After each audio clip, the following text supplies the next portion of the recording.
கவ்வியது.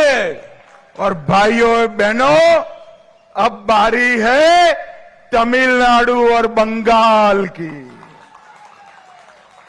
நண்பர்களே, முக்கியமா கேளுங்க. இப்போ 2026 இப்போ தமிழ்நாட்டோட முறை. बंगाल भूल गए आप. வங்காளம், தமிழ்நாடு இப்பொழுது நம்முடைய முறை.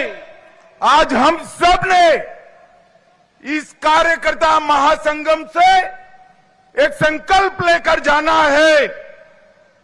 இங்கே இந்த அவையிலே இங்கே குழுமி இருக்கக்கூடிய நம்முடைய காரியகர்த்தர்கள் ஒரு உறுதிப்பாட்டை மேற்கொண்டு நாம் இங்கிருந்து பயணிக்க வேண்டும்.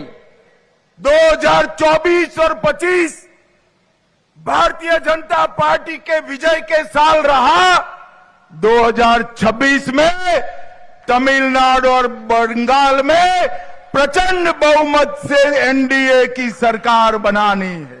2024-25 நாடு முழுமையும் பாரதிய ஜனதா கட்சியோடு பயணித்தது. 2026 மேற்கு வங்கம் மற்றும் தமிழ்நாடு இங்கே நாம் பெரும்பான்மையை பெற வேண்டும்.